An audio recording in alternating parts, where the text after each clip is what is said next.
Before we start, just a quick reminder to hit that subscribe button. Only 2% are subscribed. At 1,000 subscribers, I'll be posting a special video. The pen slips in my fingers and drags a crooked line across the form. The top box says "Do not resuscitate" in heavy letters that feel louder than my heartbeat. I am Ethan, 27, and apparently the one who has to decide. The nurse folds her hands and waits like we have all the time in the world. My hand hangs over the signature line and will not move. Across the desk, my dad shifts in his chair and mutters that this is ridiculous. He wants every machine, every tube, every possible chance, even if she screams no. He will not say it here, but I can feel the blame already aimed at me. I keep my eyes on the papers because looking at him will crack something open. I know the second I look up, I will start apologizing for even breathing. The nurse clears her throat and taps one square with a short nail. Comfort care here means medicine for pain, food, if she wants it, no more aggressive stuff. She slides her finger to the next option and explains full code in the same calm tone. Chest compressions, shock paddles, tubes in her throat, every trick to drag her back. My stomach flips because either way, I am the one choosing what happens to her body. On the top sheet, they printed my name with the word stepson beside it in neat type. It looks small and harmless, like a label on a jar. It does not say that I am the one who visited after work and heard what she wanted. It does not say that I left early most nights because I could not stand the smell of antiseptic and fear. The paper just calls me stepson and expects me to sign without shaking. The door opens and the doctor steps in with that tired professional look I now hate. He asks if we have questions, and my dad jumps on the word. Is there any chance she comes home if we keep fighting like hell? His voice cracks on home, and that almost gets me. The doctor exhales through his nose and starts talking about odds and organ failure and infections waiting. He does not rush, but he also does not sugarcoat any of it for us. Even if she wakes up again, she will not leave this building, he explains. More machines might stretch weeks into months, but those months will be tubes and beeping and confusion. My dad waves that away like background noise and says he wants every option anyway. The doctor looks at me instead and asks what Karen would want if she could answer. My throat locks because I do know, and I hate that I do. She made it very clear on one of the bad nights when everyone else was gone. No heroics, no chest pounding, no machines, just comfort and quiet and us if we could manage it. I hear that sentence now, like she is in the corner listening for my answer. If I say it out loud, I know exactly how my dad will look at me. Before I can open my mouth, he leans forward and lays out his plan.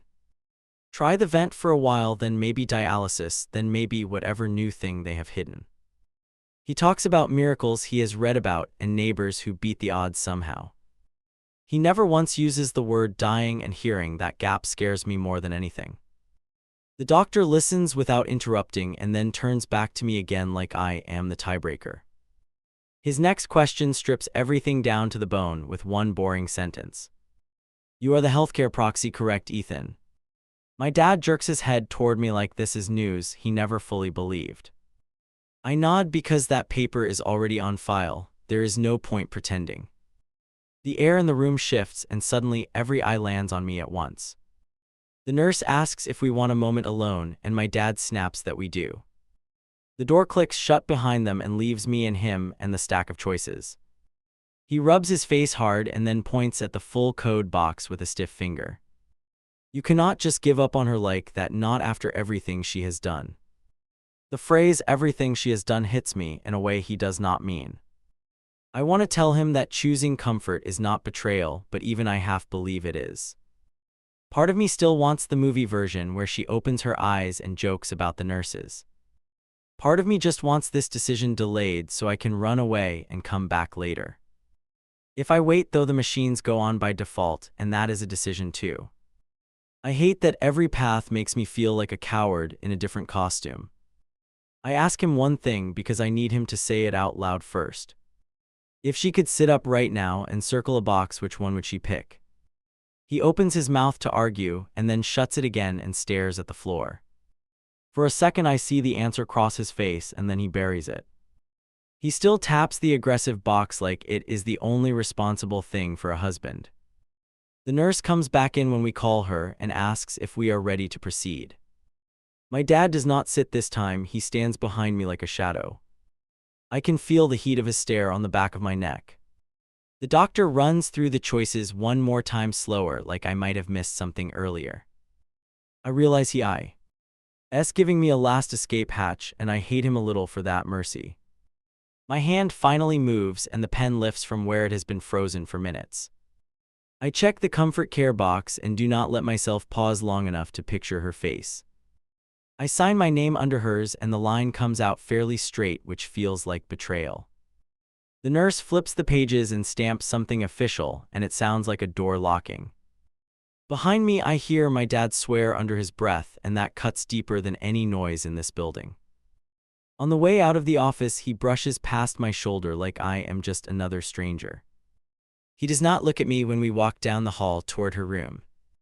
I tell myself I can fix this later somehow, after she is comfortable and after he calms down. I know while I am thinking it that this is a lie I will hold on to anyway. When I push open her door a minute later, I already feel like the villain in someone else's story. My fork clatters against the plate when my dad clears his throat. He never does that unless something awkward is coming. He straightens up like he is about to pitch some product. Across the table, a woman I have never seen folds her hands. I already decide I am not going to help him sell this. This is Karen.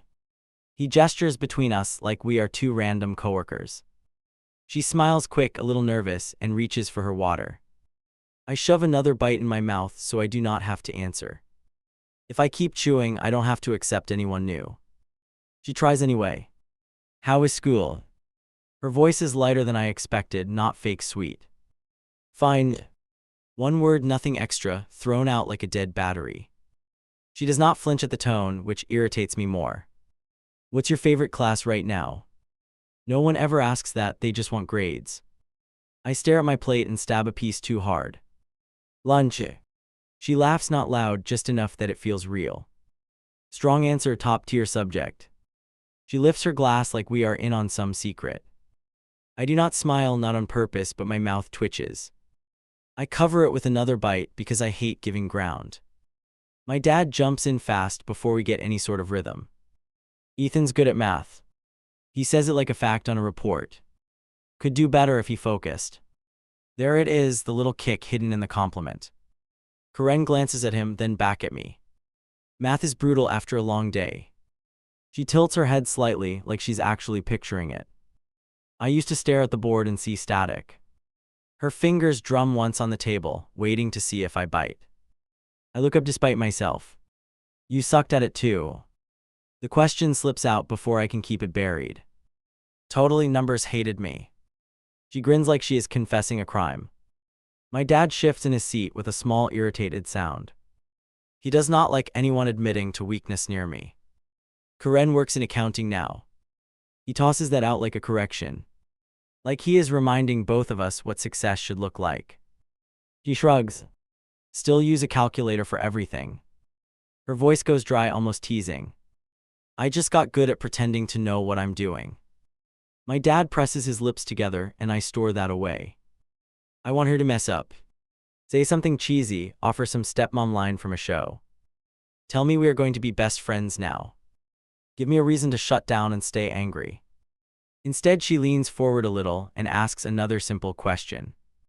What do you actually like doing after school? Not chores. Not college. Just what I like, which feels almost illegal. Video games. She nods like she genuinely respects that. What kind? Shooter stuff. I expect her to launch into some speech about violence. She just raises an eyebrow. Fast reflexes, impressive. She taps the table with one knuckle like she is scoring a game. You ever make your own levels or you just blow things up? That hits a little close. I look away before she reads too much. The truth is I mess around with level editors when I'm bored. But that feels private, so I keep it locked down. Nah, just play. My answer lands heavy and flat. I can tell she hears everything I do not say. My dad keeps staring back to his script. Karen and I met at work. He drops it like a milestone he wants applause for. I push peas around my plate and ignore him. Whatever story he tells, I already know my part in it. She looks at the framed photo on the counter for a second. You were what, 10 there? I nod once, not giving more. You look taller now. It is such a harmless comment, but it still feels like intrusion. I decide I am going to freeze her out. Give yes or no answers until she stops trying. You know that stubborn voice inside that says screw it, dig in. That voice is loud in me that night. Louder than my curiosity about why her hands keep shaking. She reaches for the serving dish and almost drops the spoon. Long day. The words slip out before I can stop. Them. She huffs out a breath, something between a laugh and a sigh. Yeah, long year. That answer does something weird in my chest. I am not used to adults admitting they are worn down. They usually act like machines that never break. I study her face longer than I mean to. She notices, which annoys me again. How about dessert? Her question lands like a peace offering. We grabbed pie from that diner near the highway. My dad lights up at that because he loves that place. I file away that she already knows one of his weak spots. I'm good. I shove my chair back a little, itching to escape. My dad frowns at me like I just insulted a guest. You love that pie. His voice goes sharp on the last word. I stare at Karen instead of answering him. She watches the exchange, eyes steady, not jumping in. For a second, I am weirdly grateful she is not smoothing it over. She just rises from her chair and starts clearing plates. My dad groans and grabs his own dish to follow. I know the move. They want a moment alone in the kitchen. Probably to talk about how rude I am and how she will handle it. So I stay by myself, picking at a napkin until my nails hurt. I tell myself I do not care what she thinks, which is half true. Voices drift from the kitchen, low, almost drowned by running water. I catch my own name and go still. Just give him time. Her voice sounds firm, not begging. He's figuring out where he fits in all this. My dad answers lower, frustrated. He doesn't get to make this harder. The words punch through the wall straight into my stomach. I lean back in my chair so it stops creaking. I do not want them to know I am listening, even if it stings. There is a pause, then Karen again. He's not making it harder, he's reacting, that's different. Something clatters softly, maybe a dish set down a little too hard. If this is going to work, we have to see it from his side too. That we hits me in a way I will not admit out loud. I could storm in and accuse them of talking about me. Instead, I sit very still and stare at the wall clock. Each tick feels like it is counting how long I can keep this armor up. I do not know it yet, but this is the first time anyone argues in my favor. And I am sitting there acting like I do not care if the house burns down. They come back with slices of pie anyway. Karen sets one in front of me without asking. You don't have to eat it. She nudges the fork closer with one finger. I just didn't want you to regret skipping it at midnight. That line gets me because I know she is right. Midnight me always wants the thing earlier me refused. I roll my eyes for show, then take a small bite. It tastes better than I want to admit. She catches the second bite and hides her smile behind her glass. My dad launches into work talk, safe territory for him. Numbers, deadlines, some client drama. I tune out. Karen listens, commenting here and there, asking short questions. She does not perform for me, which throws me off balance. If this is a strategy, it is annoyingly effective. When the plates are empty, she glances at the sink. Homework. She looks at me, not at my dad. The question is light, but there is an expectation tucked under it. Yeah. Anything that needs another brain. She wipes her hands on a towel, waiting. I hear the invitation and want to slam the door on it. No, I'm good. The answer tastes defensive even to me. All right. She lets it go with a little nod, which I do not understand. Most adults push when they see a weak spot. She just steps back and gives me space. That unsettles me more than any lecture would have. I grab my backpack and head for my room. Halfway down the hall, I stop where they cannot see me. I listen to the clink of dishes and the low rumble of talk. It sounds weirdly normal, like this has always been the pattern here. The normality bothers me more than the idea of a stranger at our table. Upstairs, I throw my bag on the floor and flop on the bed. The house hums under me in a way I am not used to. Not louder, just less sharp, like someone turned down an invisible alarm. I hate that I notice it. I hate even more that it feels safer. I tell myself it is just one dinner. She will get tired of trying and I can go back to autopilot. But down the hall, I catch a faint laugh that does not sound like my dad's. There is something stubborn in that sound, something steady. Even then, some part of me knows she is not leaving anytime soon. The worksheet smacks the table so hard my pencil jumps. What is this? My dad jabs a finger at the red numbers at the top. You think this is a joke? My throat closes before I even see the actual grade. He drags a chair closer, legs scraping, and pulls the page toward him. We're doing every problem again. His voice is flat in that dangerous way. I am not raising a quitter. Every word lands like a punchline without a joke. I grip the pencil and stare at the first equation. The symbols swim even though I know I've seen this in class. Go on. He folds his arms, watching like a supervisor, not family. Show me how you got that disaster. I try to remember how the teacher explained it. Start with the variable, move something across, divide maybe. My hand moves but my brain just hums. Nothing clicks, only that buzzing panic when you feel stupid. Any day now. I erase the same number 3 times until the paper grays. I'm thinking. Thinking isn't the issue. He leans in so close I catch his breath. Effort is the issue. I know this script already. You ever feel your body gearing up before the yelling even starts? My shoulders tense on their own. I can already hear the lines he uses when bills stress him out. Nothing to do with algebra, but somehow always my fault. Read the question again. He taps the margin sharp, every tap a countdown. I read it out loud, stumble, then restart. By the time I reach the end, my voice is shaking. Look at you, you can't even read it clean. A step sounds in the hallway, light, almost careful. I keep my eyes on the numbers and pretend I didn't hear it. I know who it is without looking. Part of me wants her to turn around. Part of me wants her to walk in and stop this.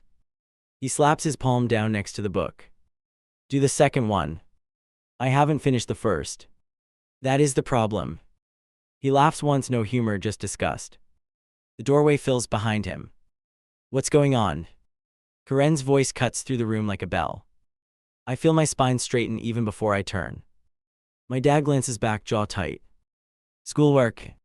He keeps his gaze on me, daring me to contradict him. Somebody thinks grades grow on trees. He pushes the sheet closer like he's presenting evidence. Karen steps inside instead of staying by the frame. She rests her hand on the back of my chair. Looks like more than schoolwork. It's a simple line, but it shifts the air. I stare down, cheeks burning so hot my eyes sting. If I blink, the tears will fall. We're having a conversation. My dad cuts a look at her, then back to me. You're confusing him. His tone softens for her, then hardens again for me. Focus on the problem in front of you. Karen doesn't move her hand. Pretty sure calling him names isn't in the syllabus. She taps the corner of the page with one finger. What exactly are we fixing here, the math or his ego? My dad actually recoils like she shoved him. This is between me and my son. He stands up straighter, voice rising. You don't waltz in and undermine me.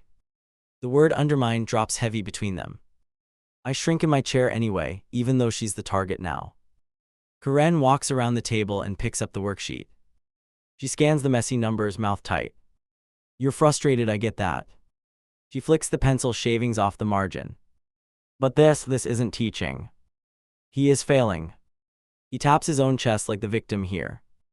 Do you understand what that means for his future? He waves at the page like it is a court record. He wastes his time, I'm the one paying for it. That line stings in a familiar way. Money always shows up when he runs out of patience. Karen folds the paper and sets it down again. Maybe quit talking about him like an investment statement. Her voice stays steady, which somehow makes it land harder. He turns on me instead. You hear this, you think she's helping you. His eyes lock on mine, daring me to agree. Tell her how little you actually study. My tongue sticks to the roof of my mouth. I could confess I zone out after 10 minutes. Admit that the numbers blur the second I get home. Instead, I shrug one shoulder, halfway useless. I try. Even to my own ears it sounds weak. Trying does not count. He laughs that short laugh again, the one that always cuts. In the real world nobody cares about trying. He leans forward until I feel cornered. They care about results. Karen slides between us without warning. Her hip bumps the table, rattling the pencil. Back up. She raises one hand, palm out. He's not a coworker you can bully past midnight. My dad stares at her like she grew another head. This is my house. And I live here too. Her voice drops lower now, calmer, sharper. I am not watching you tear him down over a worksheet. You think you know better after what, a couple of years? He gestures at me like I'm some failed project. I've been doing this his whole life. His cheeks flush, fury mixing with hurt.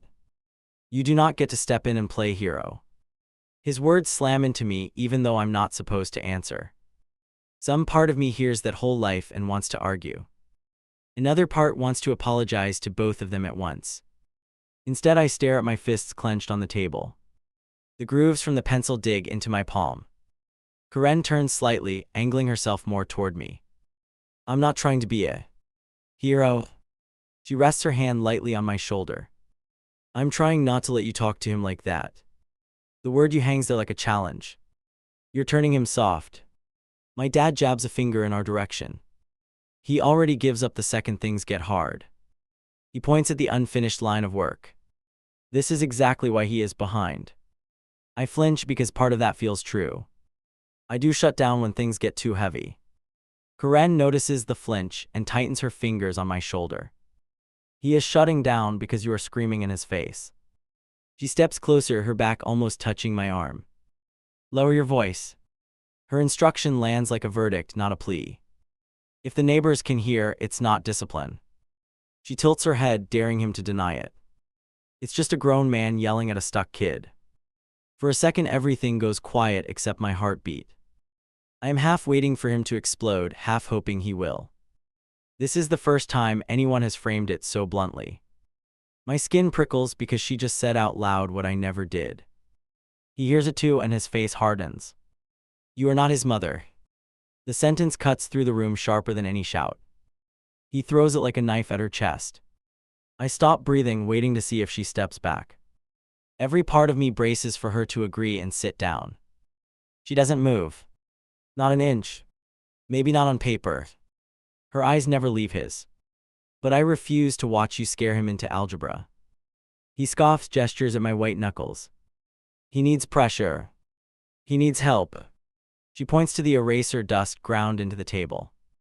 Look at this, this is panic, not laziness. You know that moment when you realize someone actually sees you? Like really sees what's going on inside your head, not just the mess outside. That's what this feels like, sitting there with my half-finished worksheet. I feel exposed, but in a strange way I also feel less alone. It is terrifying and weirdly comforting at the same time. My dad turns to me again. Do you want to flunk out? His voice shivers on the edge of fury and something else. Answer me right now. He slams the table when I hesitate. I don't want to fail. The words tumble out too fast, tangled with shame. I look at it and my brain freezes. It is the closest I have ever come to admitting how scared I am. The room spins a little when I actually say it. Karen nods just once, like that admission matters. There, that's the information we needed. She picks up the page and smooths it out. If you want him to improve, you start from that. She lays it back down, positioned toward me, not him. I am the parent here. He points to the floor, to himself, to some invisible rulebook. You do not get to override me. His breathing has gone fast and uneven. This is disrespect. She exhales slowly. What you're doing is fear, not guidance. She holds his stare without blinking. If you keep this up, he'll remember the yelling, not the formulas. Her voice softens on that last word, which somehow hits even harder. He shakes his head, grabs his keys from the side table. I'm going out. The words land like a door already closing. We'll continue this conversation later. He looks past me like I'm the wall. The actual door slams a second later, rattling something in the next room. The house settles into a heavy quiet that hums in my teeth. I wait for Karen to pivot and finish the lecture in his place. Some part of me is already rehearsing apologies. Another part is braced for her to backtrack and say he's right. Instead, she sinks into his empty chair and lets out a long breath. Well, she rubs her temples with 2 fingers. That escalated fast. A tiny laugh escapes her, tired, disbelieving. I stare at the numbers again. They're just problems and I still feel like I got hit. My voice comes out thin, unfamiliar. I'm not used to admitting when something hurts. Especially not in front of an adult who just watched it happen. You didn't do anything wrong. She speaks slowly, like she's choosing each word. You got stuck, that's not a crime. She nudges the pencil toward me with a gentle push. We can tackle a couple together if you want. I wait for the catch. The promise that she'll report back to him with every answer I miss. When it doesn't come, I finally look up. Why did you jump in like that? I hear the suspicion in my own question. She leans back and studies my face. Because someone should have and you couldn't. Her gaze flicks toward the doorway he stormed through. I'm not going to stand there while you brace for impact. Her hand curls into a fist on the table, then slowly relaxes. This is going to make him mad at you. It's half warning, half test.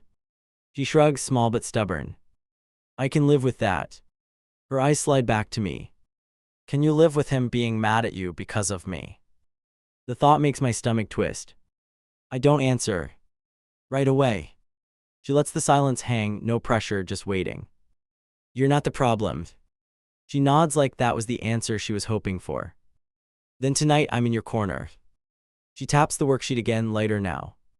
2 questions, then we both take a break. Her tone leaves room for me to refuse, but not much. I pick up the pencil, still wary. Find 2. My hand steadies a little with each number I write. She doesn't hover or correct every line. She just watches and points out one small thing I missed. By the time we finish the second one, my chest feels looser. Not fixed, not confident, just less crushed. She gathers the paper and folds it once. We'll deal with the rest another day, not like this. She slides it into my notebook, out of sight. Later, lying in bed, I replay that scene on a loop. The slap of the worksheet, the way she stepped between us, his words. But the part that sticks hardest is her answer to that one unspoken question. When he threw "you're not his mother" at her, she didn't retreat. She stayed next to me like the ground under her feet belonged to both of us. My phone buzzes on the desk and her name lights the screen. I flip it face down and pretend I did not see it. A second later it starts again, same name, same vibration. That is when my stomach drops because she never calls twice. I grab it before it goes to voicemail and force my voice steady. Hey stranger. She sounds weirdly cheerful, like she rehearsed the tone. Caught you at work. I stare at the open spreadsheet in front of me. Yeah, kind of slammed. Everything okay? So, she drags the word out just a second too long. Remember that little biopsy thing from last week? My fingers tighten around the phone hard enough to hurt. I try to play dumb even though I remember every syllable. You said it was routine. I hear my own accusation and hate how childish it sounds. It was supposed to be. Paper rustles on her end, or maybe that is my imagination. The results were a little off. That pause between words hits harder than if she said it straight. Off how? I push my chair back, trying to breathe quieter. They want to run more tests. She drops it lightly, like she is talking about an oil change. Is that bad? The question slips out before I can polish it. Could be nothing, could be something we caught early. She clears her throat once soft. Doctor wants to talk in person tomorrow morning. There it is. That serious meeting sentence everyone dreads. You ever feel your brain split in 2? Half of it listening, half already building excuses. That is exactly what happens. Do you need me there? I already know the answer and I still ask. It would be nice. She gives a small laugh that is not quite right. Your dad gets overwhelmed with medical jargon. I picture him pacing, demanding percentages, interrupting. I also picture my manager's face if I call out again. I've got a presentation tomorrow. The lie forms so fast it scares me. Maybe I can come by after. There is a beat where she does not say anything. That's okay. Her voice shifts lighter, almost teasing again. Don't lose your job over my weird cells. That joke lands wrong in my chest. We'll figure it out. I stand up, walk to the window, anything to move. Call me after you talk to the doctor. Will do. She inhales like she wants to add more, then lets it out. I'm fine, by the way. She throws the word out like a shield. They're just being cautious. She adds something about hospital coffee being terrible. I latch onto that and we laugh too loudly for a second. After we hang up, I stare at my reflection in the glass. If I leave early, my paycheck takes a hit. If I stay and it is serious, I look like a jerk. I tell myself they just want to double check. Double checks happen all the time, right? A coworker swings by my desk. You coming to lunch or you glued there today? I shove my phone into my pocket. Yeah, I'm good, just finishing this. The lie comes out smooth from practice. During lunch, I barely taste anything. I keep checking my phone like I am waiting for a score update. No new calls, just the same missed one from earlier.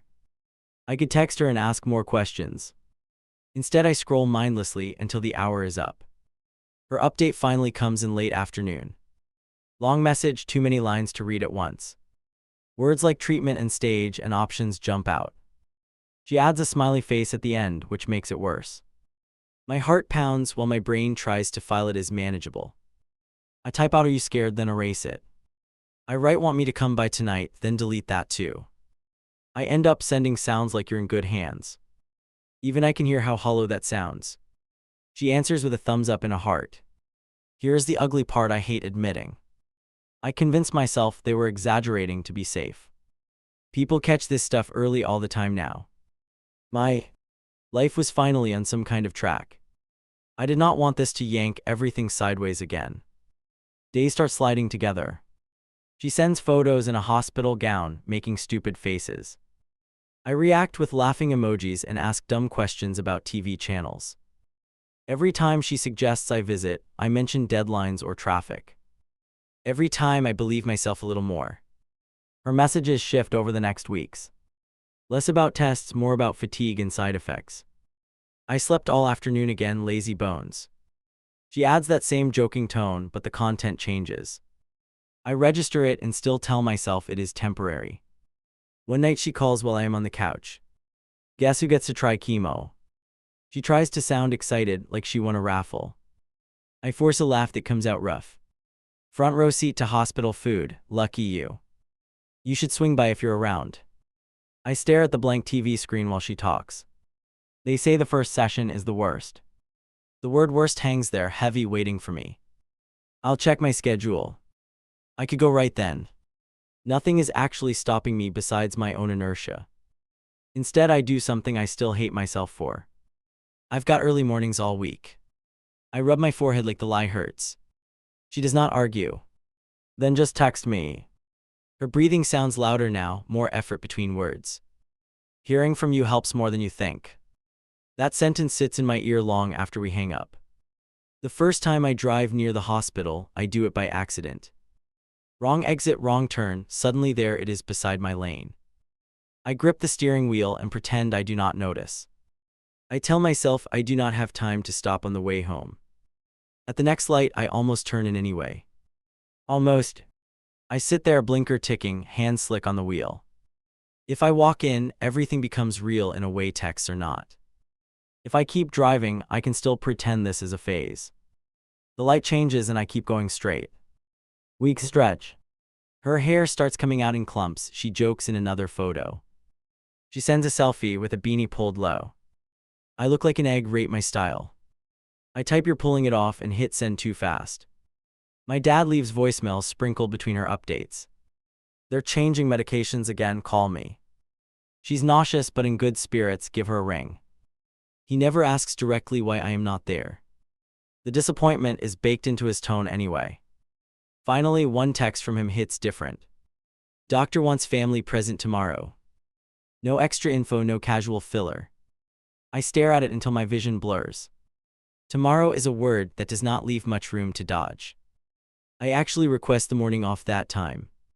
Even as I write the email, my chest feels tight. My manager asks if everything is okay at home. Yeah, just a medical appointment. I keep it vague because details would crack something open. The next day I park outside the hospital and sit there. Car off, keys in my hand, heart racing. You ever stall so long your legs go numb? That is me in that lot, watching other people walk in. They look tired but decisive, like they belong here. I check my phone. No new messages from her yet. If I leave now, I can still make it to work half on time. The thought actually crosses my mind. Shame burns hot right after it. I get out before I can talk myself out of it again. Inside, everything hums and beeps in that clinical way. I focus on the signs, anything to avoid thinking too hard. Her room number feels unreal until I am standing at the door. My hand hovers over the handle for a full count of 5. When I finally push it open, the first thing I see is the bed. She looks smaller than I remember, like the air took some of her away. Her head is wrapped and her skin has that hospital tone I never liked. But her eyes light up as soon as she spots me. Well, look who finally clocked in. The guilt hits so hard I nearly step back. You look different. Smooth, brilliant, exactly what every patient wants to hear. She smiles anyway, tired but genuine. I know, very high fashion, limited edition. I move closer, unsure where to put my hands. She pats the chair beside her. Sit, you're making the place look crowded. Her fingers shake a little when she reaches for mine. I grip back, partly so she cannot see my own trembling. How are you feeling? The question sounds useless even as I ask it. Like I ran a marathon inside my bones. She chuckles once, short, breathy. But hey, I'm still here to complain, so that's something. A nurse leans in to check the machine behind her. Pain okay right now? Karen glances at me before answering. It's fine. The nurse raises one eyebrow like she does not buy that. We can bump your meds if you need. No, I want to actually see my guest. She squeezes my hand, quick, decisive. I miss this kid. The word kid catches me off guard more than it should. After the nurse leaves, she turns back to me. Tell me everything. She gestures vaguely, like my whole life is one item. Work friends, weird customers, bad bosses. She sounds hungry for ordinary drama. I give her pieces edited for brightness. The annoying coworker. The coffee that always tastes burnt. The time the elevator stuck between floors for 10 minutes. I skip the late nights and the creeping exhaustion. She laughs at the right moments, then rests between them. Her eyelids droop more often now. I keep checking the monitor like I understand it. Sorry, I'm not great company today. The apology makes my chest clench. You don't have to entertain me. I pick at a loose thread on my jeans. I should have been here earlier.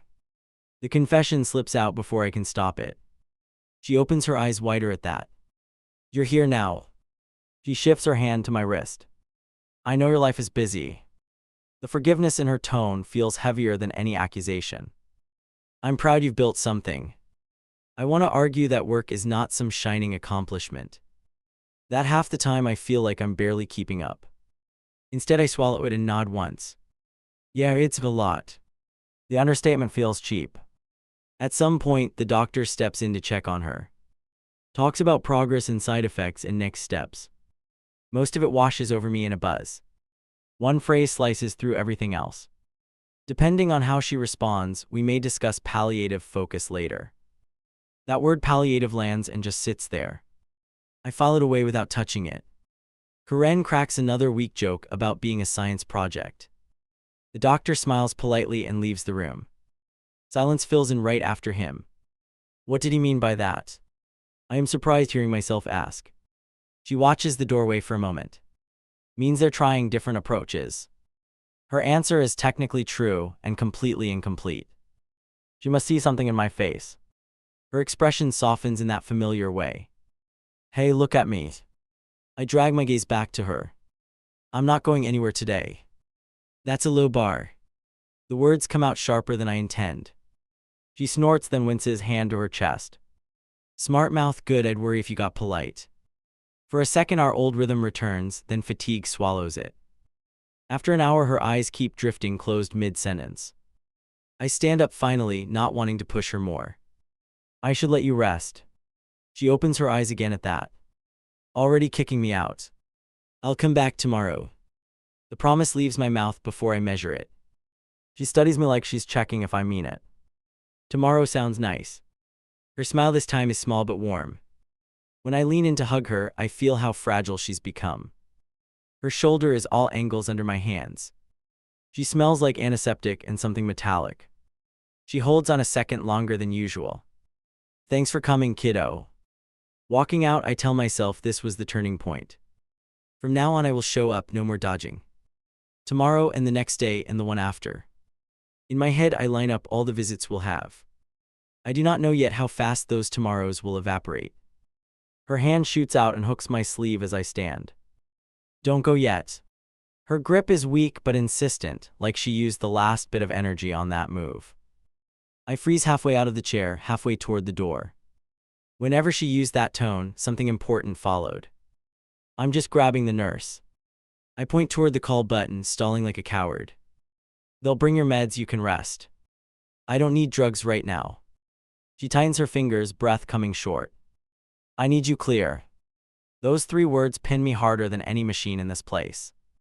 I sink back into the chair, heart pounding in my throat. Every instinct wants to bolt and pretend this talk never happens. Everything in her eyes says I don't get that option anymore. Hey. She waits until I look straight at her. I'm running out of time to say this without slurring. Her mouth twists in a half smile that doesn't reach far. That buys me 10 honest minutes. Don't talk like that. The response launches out of me on autopilot. It freaks me out. It should. She shrugs one shoulder, sharp under the blanket. I'm tired. She lets the word sit there between us. Not just regular tired, like bone deep, soul deep tired. Her chest rises in short, uneven pulls. It's not going away with one more bag of fluids. I clamp my jaw because I know where this is headed. We can adjust things. I sound like one of the doctors now, hiding behind vague phrases. Maybe a different treatment, a stronger dose. She watches me the way she used to when I lied about homework. You hear yourself. She lifts an eyebrow, slow, amused, and sad at once. Your pitching solutions like this is a broken sink. She coughs and winces, hand to her side. Listen to me before I lose my nerve. She reaches for the rail and shifts, trying to face me.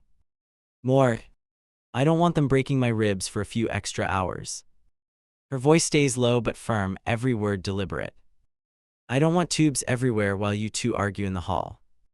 The image hits harder than any statistic from the doctor. You don't know what it will be like. I hear the desperation in my own tone. People bounce back from worse. She gives me a look that could stop traffic. Come on, you're smarter than that. Her fingers slide down my wrist until they find my palm. I am not scared of dying anymore.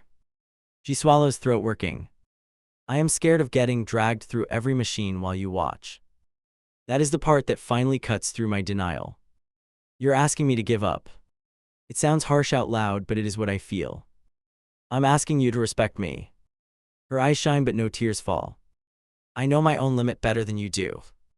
You're not the only person in this. I think of my dad pacing outside, chewing his thumb raw. He can't handle letting go. He hates losing control. She nods like that explains everything. And you? She searches my face like she is trying to memorize it. You hate making choices that make people mad at you. I bristle because she is not wrong. I pick my fights. She almost laughs at that. You avoid them until they knock you over. Silence stretches, full of beeping and our breathing. Finally, she squeezes my hand again. Which is why I am asking you now, while I still sound like myself. What exactly are you asking? My stomach curls because I already know. She does not let me dodge. When I can't talk for myself, I want comfort only. She watches my reaction like the answer matters more than the words. No shocks, no pounding on my chest, no tubes to force more days. Her voice roughens, but she pushes through. If my heart stops, let it stop. She takes air in slow, forced pulls. Be the one who says enough. I jerk my hand back like the request burned. I can't do that to him. You notice I don't say I can't do that to you. Because deep down I know this is what she wants. I just do not want to be the face of it. He will blame whoever signs the form. I stare at the blanket, vision blurring. And you want that to be me. She reaches for my wrist again, stubborn to the last. I want it to be the person who actually hears me. What if I'm wrong? The question rips out quieter than a whisper. What if they had one more thing to try? She holds my gaze unflinching.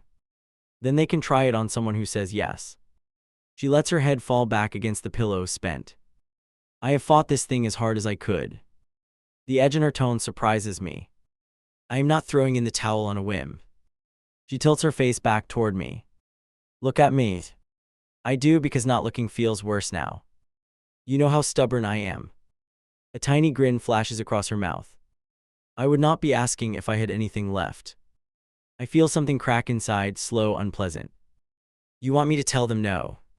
She nods once, deliberate. When they push for more, because they will, I need you to stand in the doorway. Her eyes slip halfway closed, like even that cost a lot. I don't know if I'm that strong. The admission leaves me almost dizzy. She opens her eyes again, glassy but fierce. You stood in front of your father that night over a worksheet. Her lips twitch. You think you can't stand up for me now? She lets the challenge hang in the air. That was different. I rub my face with my free hand, skin hot. That didn't decide whether you lived or not. Yes, it did. The answer is instant, no pause. Every time you learned I was in your corner, something in you survived. Her voice goes soft on that last word. That mattered more than you realize. A bitter laugh slips out of me. This is not the time to link algebra and death. She huffs, half cough, half laugh. I'm trying to remind you who you already were. She taps my wrist with one finger. You walk into fire slower than most, but you don't walk away. She inhales sharp, like that sentence cost her air. Promise me. Just that, no extra dressing. Her eyes on mine, steady as she can manage. My throat feels raw, like I swallowed sand. If I say yes, there's no going back. Exactly. She lets her eyelids drift down and up again. I'm done with maybes. I look at the door, picture my dad in the hall. I see the office paperwork, the nurse, the heavy boxes I just checked. I see future versions of him calling me a killer. Then I look back at the person who chose me over him years ago. My chest tightens in a way that feels different from fear. Okay. The word scrapes out rough, but it's there. She watches me like she needs more. I'll speak for you when you can't. My voice shakes, but the sentence holds. No resuscitation. Saying it aloud makes my stomach lurch. Her shoulders sag almost in relief. Thank you. She squeezes my fingers once, then lets her hand rest. You can hate me later if you need to. She cracks one more crooked smile. Just don't let them drag me somewhere I don't want to go. I swallow hard around the knot in my throat. I'm not going anywhere. That was the night before hospice. Fast forward through a blur of tests, meetings, and one ambulance ride. Now she is in a different bed in a quieter place, and I have already signed. Comfort care, no heroics, all the phrases she asked for. The ink is dry, and my dad can barely look at me. He stands on the far side of the room, arms locked across his chest. The hospice nurse adjusts something near the foot of the bed. We can increase her medication a bit, she says, voice gentle. It may make her more sleepy, but she won't feel as much discomfort. She glances at both of us, careful, waiting. I want her alert. My dad's words snap across the space. I want to talk to my wife. The nurse nods slowly, measuring her response. We also don't want her suffering while we wait. All eyes slide toward me, the stupid proxy. Her breathing has grown rougher, each inhale a climb. She grimaces occasionally, even in sleep. I hear the echo of I'm tired from that earlier night. I hear be the one who says enough. We can still talk to her, I manage. She wakes up between doses. My voice sounds older than I feel. But she shouldn't be in agony just so we feel better. My dad's head snaps toward me with open disbelief. You already cut off everything else. He jabs a finger toward the nurse's clipboard. Now you want to snow her so she can't even say goodbye. His words slam into me like thrown stones. For a second I almost fold. The nurse steps closer to the bed, keeping her tone even. The goal now is comfort, she reminds quietly. This isn't about hastening anything, it's about easing what's already happening. She looks at me again. You are the one designated to make that call. That sentence feels like a verdict. I walk to the bedside, legs shaky, and take Corinne's hand. Her skin is warm, slick from fever and meds. I lean down so my mouth is near her ear. I'm here, I whisper, I remember. She doesn't answer in words, but her fingers twitch against mine. Maybe that is reflex. Maybe that is agreement. I decide it counts as the second one because I need that. I straighten and pull air deep into my cramped lungs. Turn it up, I tell the nurse. Enough so she's not fighting every breath. My dad curses under his breath, sharp, wounded. You're killing her. The accusation hits exactly where he aims it. I whirl on him before I can think. She asked me for this. My voice comes out louder than I expect. You weren't there, but I was, and she was clear. The room feels electric, like everything could blow. His face tightens, grief twisting into rage. You're lying to make yourself feel better. He steps in so close I can see the red in his eyes. She would never choose to leave me like this. The words shake on that last bit. If she could sit up right now, she'd yell at you. My hands tremble, but I do not step back. She would tell you she's done fighting in a way that only hurts. I hear my own courage and barely recognize it. She trusted me with that when you weren't listening. For a moment, I think he is going to swing. His fists clench, shoulders rigid, jaw cracking. Then something in him breaks and he turns away. He presses his forehead against the wall like it might hold him up. I can't watch this, he mutters, voice shredded. He stumbles out of the room, leaving the door half open. The nurse adjusts the medications quietly, her movements practiced. Within minutes, Karen's face unwinds a little. Her breathing evens out into softer waves. Watching that, I realize how tight my own chest has been. Talk to her, the nurse says softly. She can still hear, even if she can't respond much. Then she gives us space and slips out. It is just me and the person who raised me into someone different. And I have no idea where to start. I pull the chair closer until my knees bump the bed. My bag slides to the floor with a dull thud. Something inside rustles, and I remember the envelope the social worker gave me. She wrote this a while back, wanted you to have it, the woman had said. I pull it out now with hands that don't feel steady. My name is on the front in her quick, familiar writing. Not stepson. Not anything qualified. Just my name standing alone like a full sentence. That detail wrecks me more than any long paragraph ever could. I open it and unfold the paper. The lines are short, like she got tired easily even while writing. I read it out loud in a low voice so only she and I hear. By the time you get this, I'm probably a terrible patient. A weak chuckle slips out of me. I want you to know I saw you grow up twice, the letter says. Once as a kid who thought he had to earn every scrap of kindness. Once as a man who still shows up even when it's hard. I stop, throat burning. She could have fooled me about that second part. You might feel guilty because that seems to be your default mode. My eyes sting, yeah, she called that right. You'll replay every time you didn't visit, every text you cut short. I need you to understand something. I pause because my vision has gone fuzzy. You were enough for me. I almost dropped the page at that line. I didn't need a perfect son, I needed a real one. Every time you came through that door, even late, I felt lucky. My voice cracks during the word lucky. You are allowed to miss me without punishing yourself forever. I press my lips together, fighting a new wave of tears. Choose peace when you think of me, not punishment, not debt. Please don't let your father's grief rewrite what we both know is true. My gaze slips to her face, relaxed now, almost peaceful. The last lines are shorter. If there's a fight, stand your ground. You have a good heart, trust it. And if you ever wonder how I saw you, there is a smudge where the ink must have dragged. I saw you as my kid, all in, no asterisk. The air leaves my lungs in a rush. I rest the paper on my knee and grip the side of the mattress. I want to say everything I never managed to say when she was awake. The words jam at the back of my teeth. You were my parent, I manage finally. It comes out rough, but it's something. You picked me over him, over being comfortable, over backing down. I wipe my face with the heel of my hand. You taught me how to be on someone's side. The monitor keeps its slow, steady pattern beside us. I'm sorry I didn't come sooner back then. The confession spills out before I can lock it away. I thought there would be more time, and I hid in my job. My shoulders shake, but I keep talking. I can't fix that part. I glance at the letter again. But I can do this part right. I lean closer so my lips are near her ear. I'm not letting them drag you through anything you didn't choose. Her hand lies limp in mine, but I imagine she hears every syllable. I love you. I have said it in texts, in jokes, in half-mumbled ways before.